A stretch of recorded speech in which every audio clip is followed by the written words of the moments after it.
into the word of the Most High.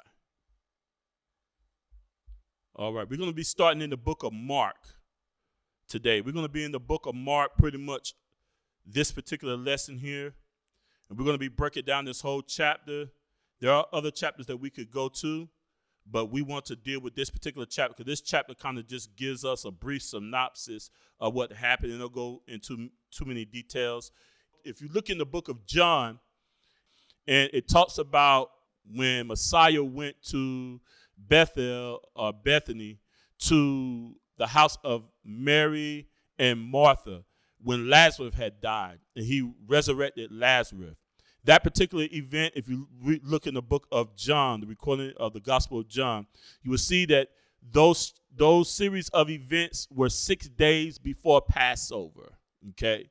So there was a period that was recorded of certain things and teachings as Messiah was preparing his disciples and preparing those who he was speaking to. He was teaching them that he was going to Jerusalem to be crucified and that he would rise on the third day.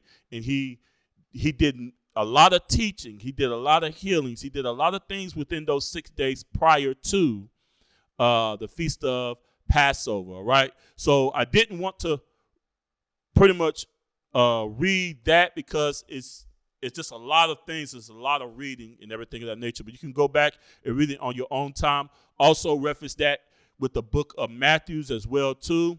And just you'll get a good understanding of all the events that happened in those 6 days before he went to Jerusalem to be crucified and to be buried and resurrected, okay?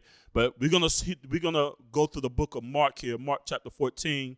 And as I stated, Mark chapter 14 basically just gives us a brief outline. It just gets to the point of what actually happened as it relates to his death, burial, and resurrection, okay? All right. Mark chapter 14, we're going to begin at verse 1. Put a 1 in the chat when you're there. Mark chapter 14, verse 1. All right. We're going to begin reading. The recording of the book of Mark states, it says, after 2 days was the feast of the Passover and unleavened bread. So Mark is recording this 2 days prior or 2 days before the feast of Passover and unleavened bread. As I stated, if you go to the book of John, John recorded 6 days before the feast of Passover and unleavened bread. Mark is recording 2 days before the feast of Passover and unleavened bread. It says the chief priests and the scribes sought how they might take him being Yahshua, by crafty or deceit, and put him to death. So 2 days before Passover, the scribes and the Pharisees gathered together, they convened, and they discussed a plot of crafty counsel in order to kill or to put Yahshua to death. It says in verse 2, but they said, not on the feast day, lest there be an uproar of the people. So they didn't want to do it on the feast day. They didn't want to do it on the day of Passover unless there was an uproar of the people. Now we're going to see that even though they did not want to crucify or kill Yahshua during the feast, it actually happened during the feast. Why? Because Messiah had to be crucified. He had to die in order to be the Passover lamb that had to happen during the time of Passover and unleavened bread. And we're going to read through this and see exactly when did it happen, okay? And we're going to break it down as we go along. All right, let's go to verse 3. Let's go to verse 3 of Mark chapter 14.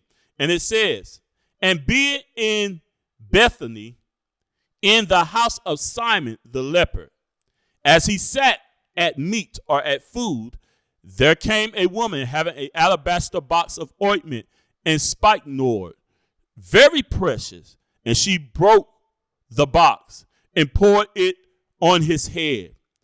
And there was some that had indignation, they had wrath, they had a resentment within themselves, saying, why was this wasted? waste of this ointment made? For it might have been sold for more than 300 pence and have been given to the poor. And they murmured against her. So those who saw this woman, and you can go to the other recordings of the apostles, you will see that this woman was Mary Magdalene, okay? She came in and anointed Messiah's head and anointed his feet and wiped his feet with her hair and her tears, okay? True sign of humility and worship to the Messiah as being the King of Kings and ruler of rulers. He says in verse 5, and Yahshua said, let her alone. Why trouble her? She has wrought a good work on me. Yahshua said that she has done a good thing to me. She has wrought a good work on me. For ye have the poor with you always. He said, you're going to always have the poor. No matter what type of society that you live in, whether it's social society, capitalist society, you're always going to have the poor with you. It's going to be someone in need of help financially and economically.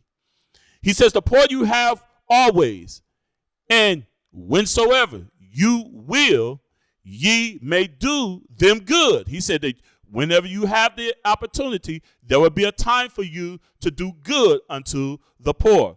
But for me, ye have not always. He said, you're not going to have me always. I'm not going to be here always. So he was letting them know that he was not going to be around, that the time of his ascension was drawing nigh and near. And he's steady telling them, he's steady giving them, he's not hiding nothing from the crowd. He's not hiding anything from the people. He is being point blank up front with them, letting them know what's going to happen to him. All right. He goes on to say, he says, she has done what she could. She has come aforehand to anoint my body to the burial. He said, this thing that she's doing is prophetic. This thing that she's doing, she is going to use this same oil to anoint my body before I die and I am buried. She said she is simply preparing my body for the burial. Okay? In ancient times, our ancestors would take dead corpses of their family members. They didn't embalm them, okay? They would take them, wrap them up in linen, put frankincense and myrrh and wrap them down with oils and things of that nature, and then they would bury them in the ground or put them in a sepulcher. That's what they would do. Who was that passed away? One of my mother-in-law's friends in the faith had a family member that passed away, and they prepared her body the same way. They wrapped her body in fine linen, put frankincense and myrrh, wrapped oils, essential oils, rub her down with essential oils and everything, and got her body prepared for burial. And they buried her literally the day that she died. The next evening, she was in the ground, basically. So they didn't waste any time. That's how our ancestors did it. We didn't embalm the bodies and things of that nature. That is a ritual that was done in Egypt or Egyptology, okay? That's where our society learned that from. All right. With that being said, he goes on to say in verse 9, Yahshua says, verily, I say unto you, wheresoever this message shall be preached throughout the whole world, this also that she has done shall be spoken of for a memorial of her. Isn't that true? You see how Messiah prophesied that? We still talk about that to this day. What Mary Magdalene did to the Messiah. Especially in Christianity, boy. They love that story there, boy. The people, they get the hype, get the shouting off of that. You know what I'm saying?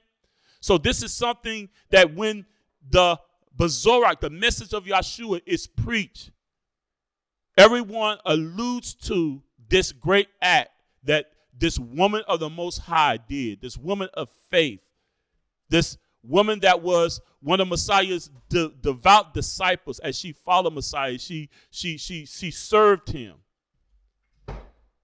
as a faithful daughter of Zion.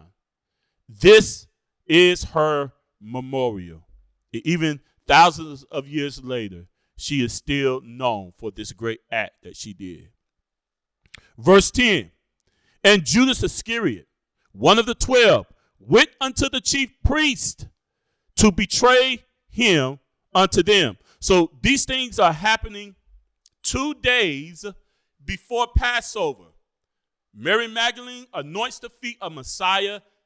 Now Judas goes to the chief priest in order to set up or to come up with a scheme in order to betray Yahshua, the Messiah. Mark chapter 14, verse 11. And when they heard it, they were glad and promised to give him money. And he sought how he might conveniently betray him. So this happened 2 days before Passover. Judas Iscariot goes to the chief priest in order to betray Yahshua, the Messiah. Verse 12. He says, and the first day of unleavened bread, when they killed the Passover, his disciples said unto him, where would thou we go to prepare that thou mayest eat the Passover? Now, this is, I saw on Facebook. A lot of times I don't get into conversations on Facebook because it's just endless debate, endless disputes of genealogy, and those things are foolish. And I'm just going to say to everyone on here, listen, sometimes it's not even worth getting in certain discussions with people. Believe me, I've been there, I've done it. Sometimes it's not even worth casting your pearls before swine, because what's going to happen? That person going to turn around and rend you. You're going to get yourself a blot and a reproach from that person. So I have learned when to speak and when not to speak. Even on my social media platforms, there's some questions that people ask me, I don't answer their question, because the Spirit of the Most High is a discerner of the thought and the intent of a person's heart. And when you have the Spirit of Yah, you can discern whether a person is asking with genuine intent to get understanding and knowledge from you because they sense that you have the Spirit of Yah, they sense that you have understanding and wisdom, or they just trying to lure you into a stupid and endless debate. And then you walk away from it vexed, downtrodden, perplexed.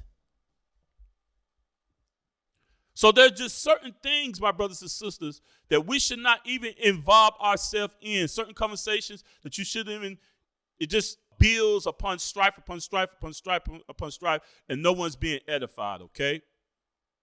He says that now we're transitioning into the first day of Passover, where they shall kill the Passover in order to what? Eat the Passover. So this is a verse that clearly shows that Messiah them ate lamb. They ate meat at Passover.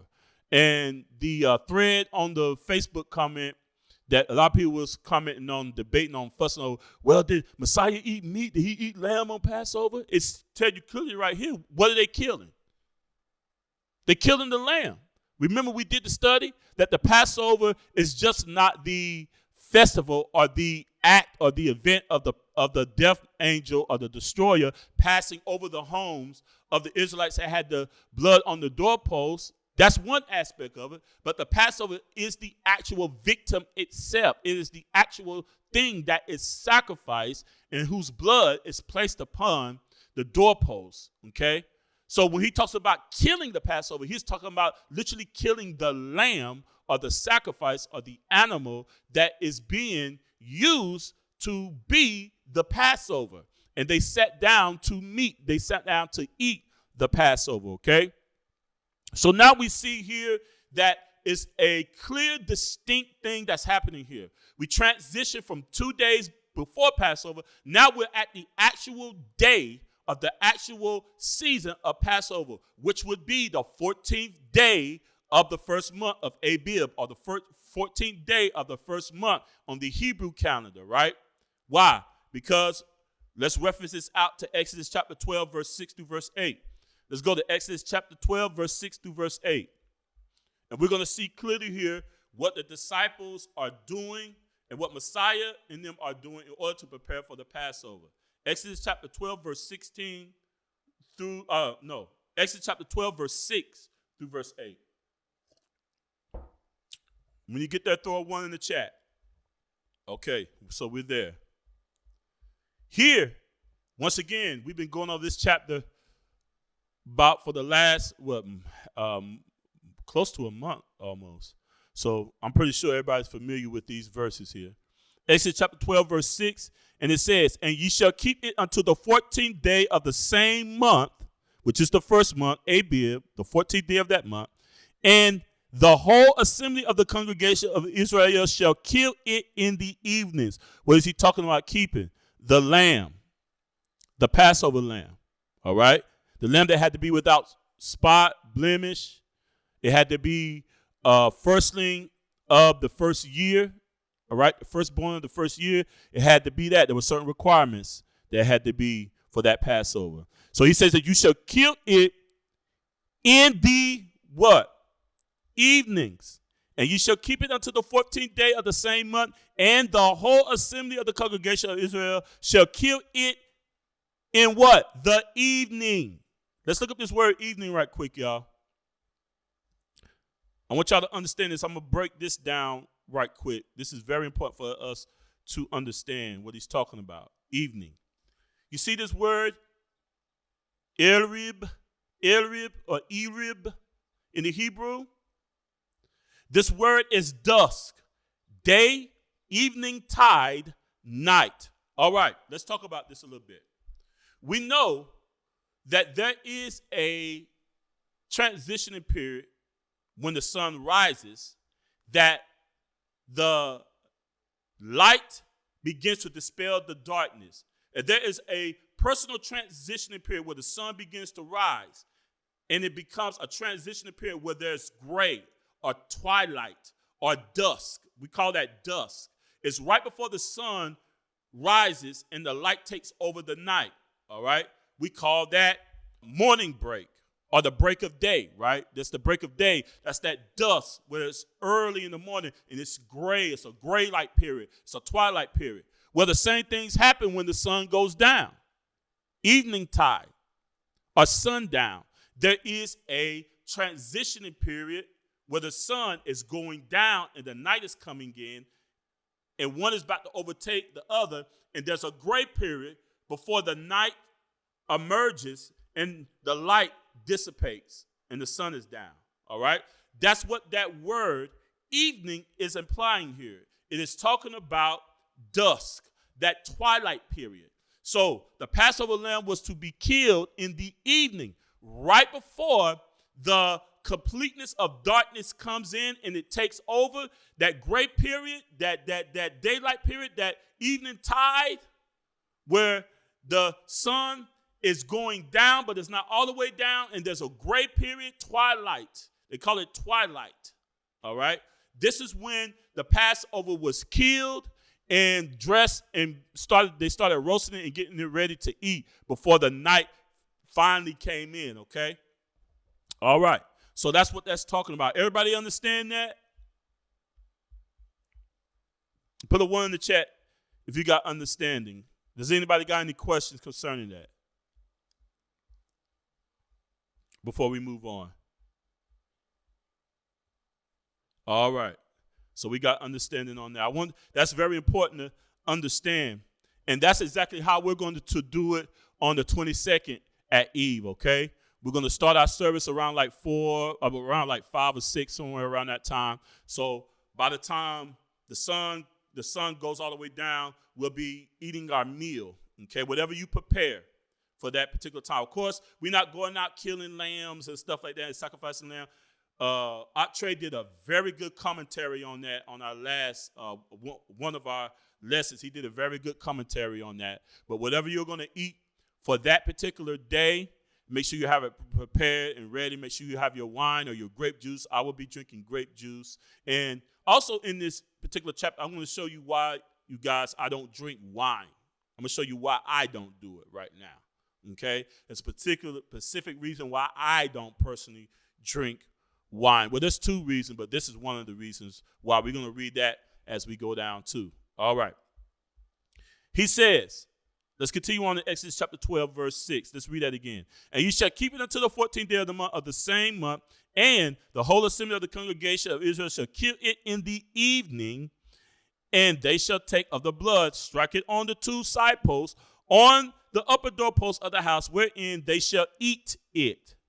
And they shall eat the flesh in that night, roast with fire, unleavened bread, and with bitter herbs they shall eat it. Now, y'all see this right here? That in that same night, when you eat the lamb that's been roasted with fire, and you eat the bitter herbs, you're supposed to what? Eat unleavened bread. Why? Because when the sun goes down on the 14th day, when the sun goes down, that's the start of the 15th day. When the sun goes down on the 22nd at sundown, will start the 23rd day. And that 23rd of April is the 15th day of the first month according to the Hebrew calendar. So that's the first day or the first time that we partake of unleavened bread. That's why the feast is called Passover and unleavened bread. There's certain passages in Scripture where Passover is synonymous with unleavened bread or Passover. There's a scripture in Ezekiel that says Passover, the feast of 7 days. You can look that up. Look that up when you get a chance. Do a search on Passover. Go to Ezekiel, and you will see that Ezekiel refers to the Passover being a 7-day feast. Why? Because unleavened bread and Passover is synonymous. Passover takes place on the same eve or evening tide or night. Unleavened bread is eaten on that same night. Very important to understand. Why? Because we're transitioning from the 14th day into the 15th day. Why? Because a 24-hour period is from evening to evening. That is a yom. That's a 24-hour period. All right. Does everybody understand that breakdown? I want to make sure we get understanding before I move on. And some of you probably already know that, but some people don't. Some people don't know that the 15th day just doesn't start when the sun rises on that particular day. It actually starts that eve of the same time that we partake of the Passover. And anytime you hear the word and, that word and, when the word and is used in the sentence, the word and specifically means connecting or belonging to. So when we say Passover and unleavened bread, they're not separate. They are the same feast. They start at the same eve of that day, of that time period. That's why he said, during the same time at night, when the sun goes down and you have prepared your Passover, your meal for that particular day of that particular night, you to eat unleavened bread too. That's when you eat unleavened bread. All right, because when the sun goes down, that is the start of the 15th day of that Hebrew month. So once again, on the 22nd at eve, when the sun goes down, we're going to partake of what?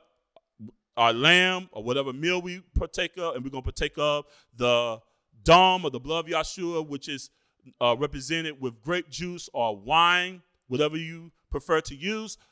And we're going to eat of unleavened bread as well and the bitter herb at that same night. Why? Because when the sun goes down on the 22nd is the ending of the 14th day of the first month in the Hebrew calendar and the beginning of the 15th day of the first month, which is the first day of unleavened bread. It happens at that particular evening or that night season.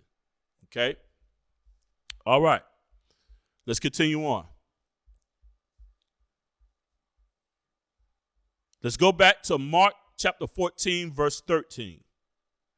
Mark chapter 14, verse 13.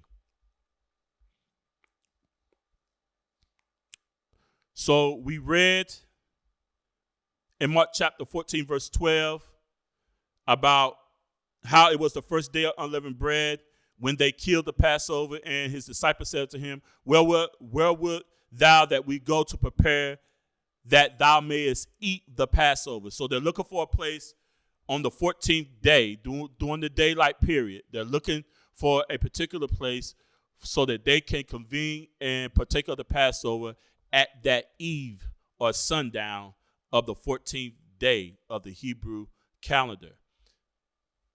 Mark chapter 14, verse 13. Look at what Messiah says. When you get there, throw a 1 in the chat. Okay, let's go ahead and read it. He says, and he sent forth 2 of his disciples and said unto them, go ye into the city. There shall meet you a man bearing a pitcher of water, following him. Now look at this. Messiah is in a whole nother place describing how the disciples are to find this certain man and to inquire of this man's place so that they might eat the Passover. He's not even there. He's looking, he's all powerful, all omnipotent, and all knowing. By this authority and power that the Most High is giving him, the very essence and divinity of Yah himself dwelling in Yahshua the Messiah. Messiah is Yah manifested in flesh. Okay? There's no other way that he would have known how to give them these specific instructions on how they should go about finding this particular place so that they might convene and partake of the Passover at this man's place. So he's telling them this, and he's not even there where the man is at, but he's telling them how to find this man and where to go to find him.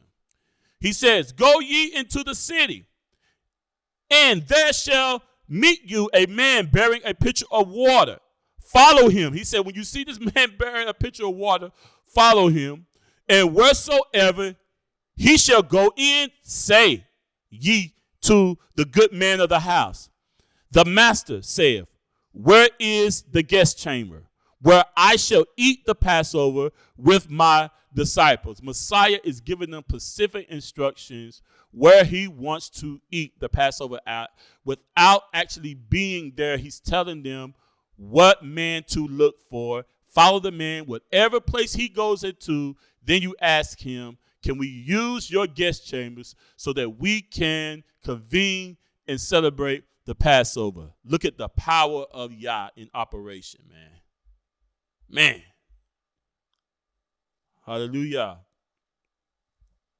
And he says in verse 15, and he shall show you a large upper room. He's literally telling him what the man is going to show them. Messiah already know the room, how the room looks, what size the room is, where the room is at, before he even goes there to eat the Passover. He says that he shall show you a large upper room, furnished and prepared. There, make ready for us. He said, go there and make it ready for us. And his disciples went forth and came into the city and found as he had said. See, Messiah wasn't even in the city. He wasn't even in the city. But yet he was able to tell them what they were going to find when he sent his disciples into the city, gave them specific instructions on what man that they were to seek out and what room they were to prepare the Passover at. It says, and found as he had said unto them, and made ready the Passover. They made ready the Passover. Now look at this here. Verse 17. It says, and in the evening he cometh with the 12. So Messiah waits to the evening to come to the place with the 12. See that? At evening, late, this is the Greek word, late afternoon, early eve, or nightfall, later eve. So we know that this is the later eve or nightfall as the night begins to fall upon us, that transitioning period where the sun is going down and the night is coming in.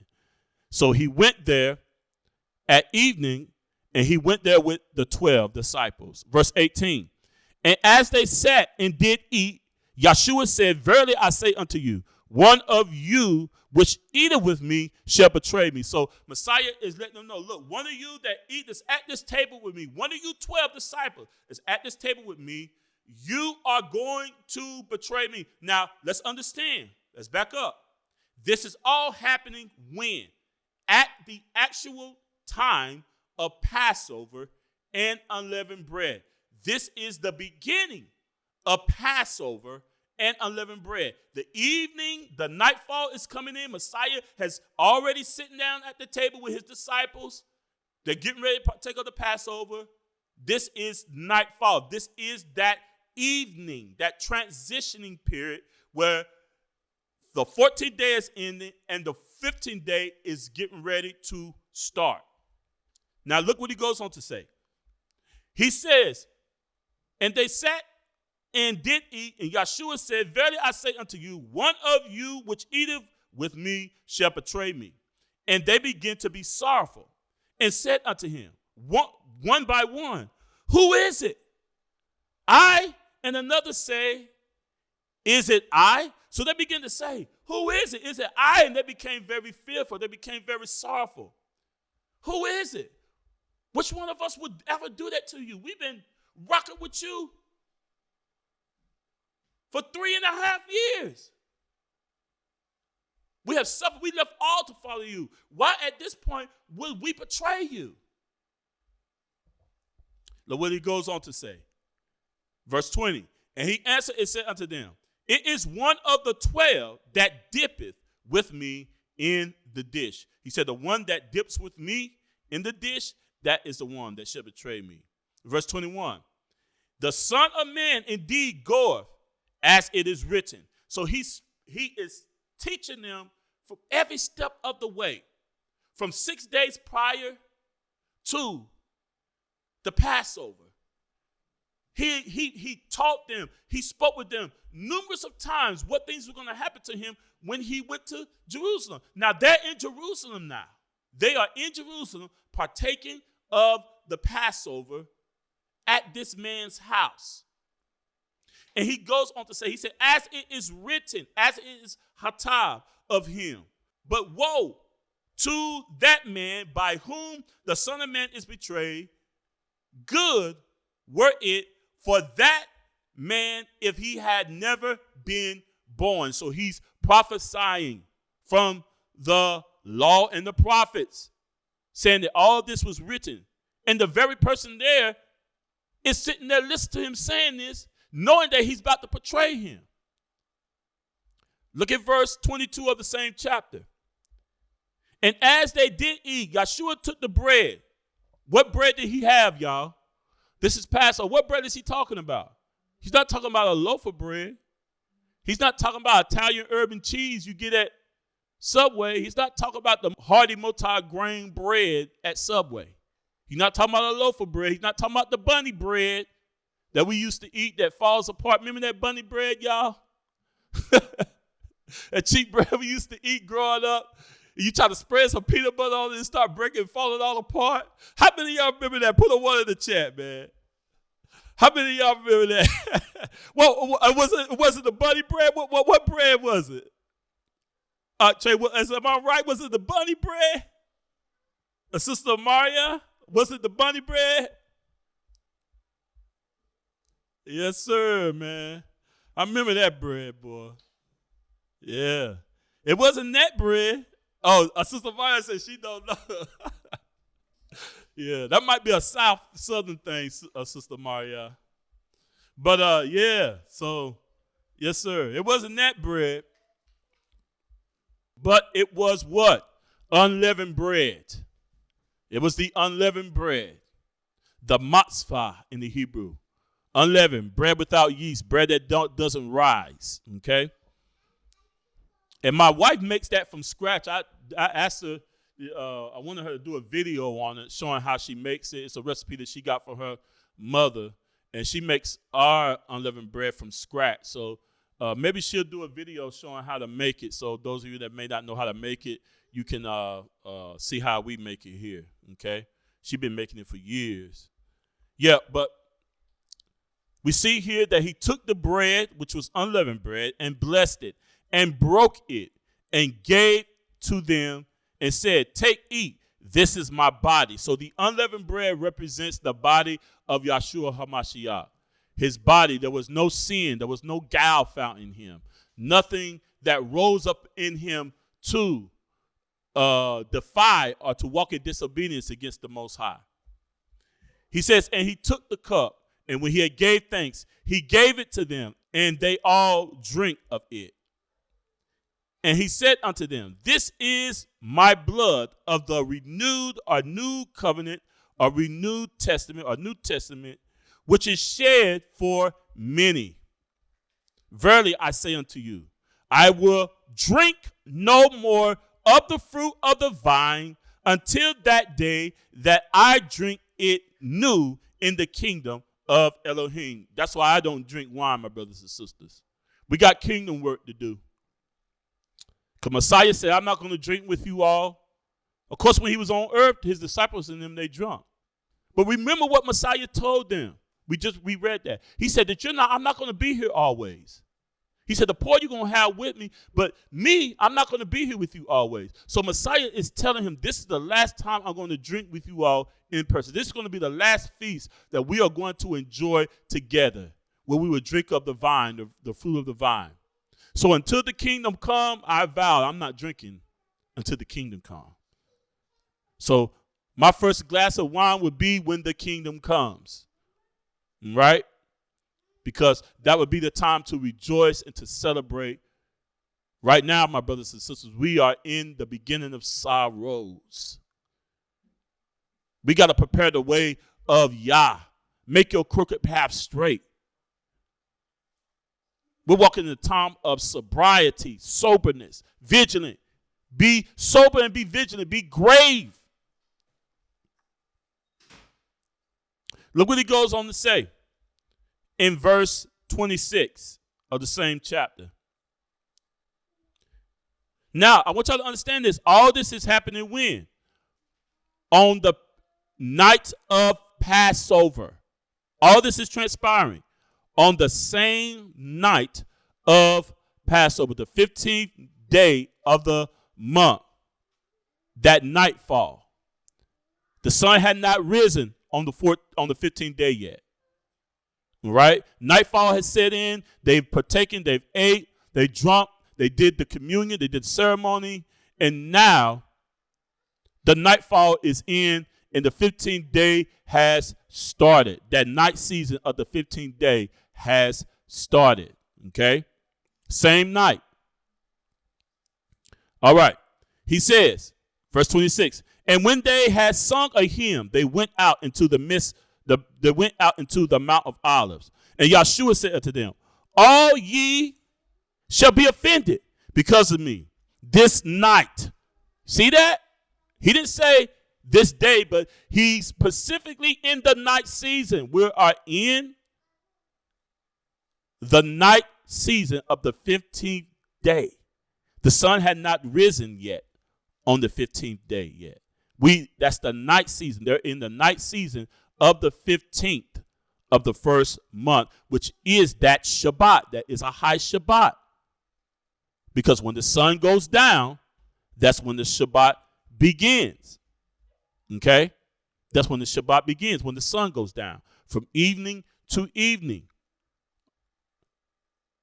All right? That's a whole another teaching subject in itself. There's those that believe that the Shabbat only starts when the sun rises. Okay? But the Shabbat starts when the sun sets that eve. Why? Because you're not, in most cases, in ancient times, when the night came in, that was your time to rest anyhow. The Shabbat, Sabbath only means to cease, to rest, to cease from your work. Then Messiah says, work while it's day. The day is for work. For the night comes when no man shall be able to work. The only people that were working in our ancient Hebrew culture during the night were the priests.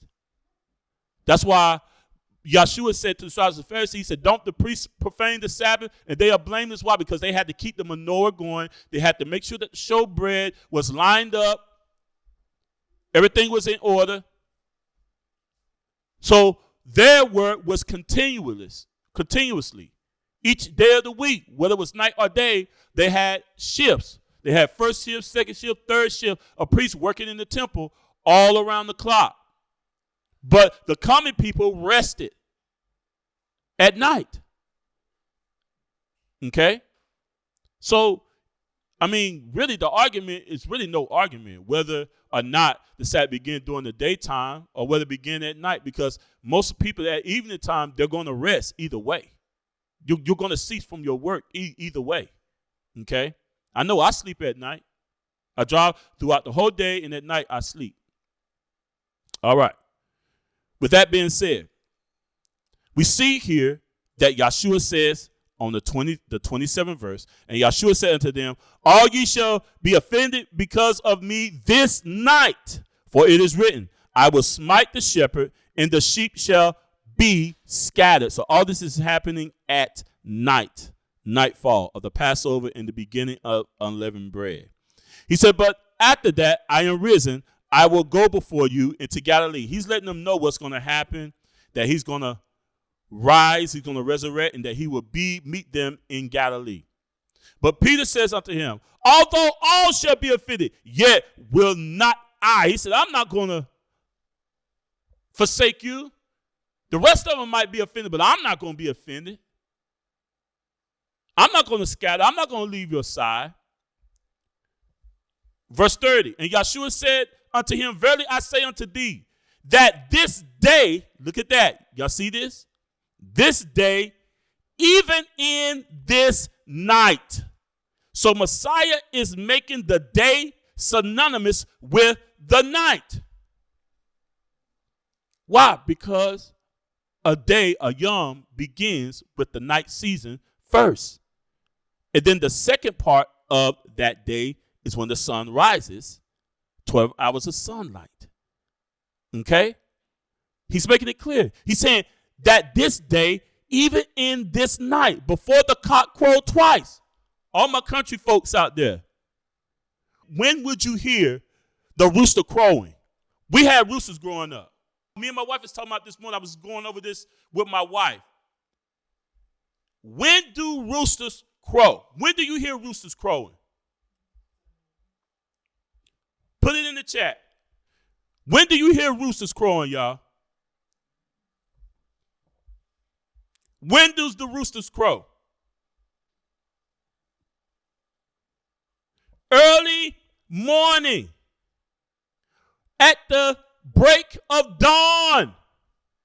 Around 4, 5, 6 in the morning, where that gray period is, right before the sun rises, you're gonna hear "Quack-a-doodle-doo!"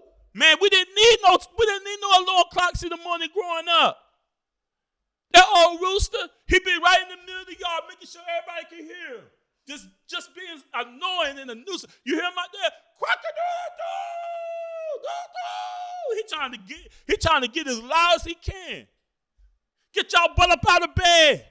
Come out here and give me some grain and some corn. I'm ready to get there. I'm ready to eat some breakfast this morning. Come on now." So this lets you know that Messiah was not talking about the day period or the daylight period of the Yom, but he was talking about the night period of the Yom, the night season. See, a day has two parts, night season and daylight season. So he said before that cock crow, before the daylight breaks, or the sun breaks the darkness and the darkness dispel, when that cock crow, when that rooster crow, you're going to already deny me 3 times. So all of this is happening at night. It's happening on the 15th day of the night season. Why? Because on the 14th day at eve, that evening, that dusk where the sun is setting and the night season is coming in, that great period, the lamb is slain, it's killed, you start roasting it, and then by the nightfall, everybody was in their house partaking and eating of the Seder or of the meal. Consists of lamb, bitter herbs, grape juice, or wine, and unleavened bread. That's what they ate. So all this is happening in the night season. And this is why he specifically says right here in this verse, he says that this day, even in this night. So contextually, he is saying that the day is starting at that night. And see, a lot of my brothers, and I got brothers that I love this in the faith, they only observe the Sabbath when the sun comes up. Okay? That's the only time that they acknowledge the Sabbath day. And they don't acknowledge it in the eve. But when you bring this verse up to them, they can't explain it. They got all these other verses that, personally to me, I see them taking it out of context, you know? But either way, I'm not going to be fighting, fussing over that with my brothers. As long as they keeping the Shabbat. Of course, the Most High is making emphasis when it comes to the Shabbat. The Most High is making more emphasis on the daylight period. Why? Because the daylight period is when everybody is supposed to be working. He said, don't work. At night, people did not work at night. They didn't have second and third shifts like we have today. They slept at night and worked during the day in our ancient culture. So there was no emphasis for him to put emphasis as it relates to the Shabbat on the night season because you're going to already be resting and sleeping at night anyway. You're going to go into your house, kick off your shoes, sit down, and rest at night anyhow. But when the day part comes, don't work. You rest as well. You rest the same way you would at night during the day, period, okay? And the Shabbat day, we know it's just not a time for us to sit around and be lazy and stuff like that, my brothers and sisters. It's not a time for you to sit around and rest all day as well, too. We know we're supposed to have what? A holy convocation, a convening, a reading of the word, whether it's by yourself or with other individuals or whether it's just with your family. You're supposed to have a Migrah Kodesh. It is a holy convocation, okay? That's why in ancient times, I was explaining to my son today, and this is another story for another time. You know, just like how we have churches today. You know, you have churches on every corner. It's ridiculous, brother. But a lot of people think that the concept of the church or building or having a place of worship in each city came from paganism or came from the Romans, the Roman Catholic Church. No, it didn't. That was our ancient custom. That's our ancient custom. Even when you go to the book of Acts, Peter says that Moshe had in every city those who read the Torah every Shabbat. In our Israelite kingdom, in every city, there was a synagogue or a place of meeting for people to come and meet on the Shabbat. Because everybody couldn't come to Jerusalem every Sabbath to worship. The only time that Israelites would come to Jerusalem to worship was on the three major feast days. Passover, Feast of Passover, unleavened bread, first fruits or Pentecost, and tabernacles. That's when they would come to Jerusalem to worship. But in the cities, they had teaching priests in each city that taught and read the Torah to the people and taught them the ways of the Most High. So that's where the concept of assemblies came from, okay? We have to understand that. It's just been perverted. Satan has taken it and perverted it. Even now, if we could all come together on one accord, we should just have one assembly in each city and everybody come together to hear the reading of the word of the Most High. But what we have now, we got people are so corrupt today. Israelites are so corrupt. People want their own following. People want their own gathering. People want their own people. And then, when these brothers, a lot of these pastors and mores, when they get their own assembly and ministry, oh, this is my assembly. This is my church. This is my ministry. This ain't my ministry, y'all. This is our ministry. We are all ministers in the same house or in the same kingdom. This ain't Out Pethuel's ministry. This ain't my Bible study. This is our Bible study. You understand, my brothers and sisters? I have no ownership of nothing. Yah is the owner. He is the master. Okay? I've heard people say, oh, this is my ministry. And they're the king of that ministry. This is my community. They're the king of that. Yahshua has nothing to do with it. Why? Because it's self-centered. Okay? Hallelujah. He goes on to say, look at this. In verse 30, he said, and Yahshua said unto them, verily I say unto thee, this day, even in this night, before the cock crow twice, thou shalt deny me thrice. So we see here that before the sun rises, before the sun reaches its peak and the day comes, or the daylight portion of that day comes, you're going to deny me 3 times, proving that all this happened at night.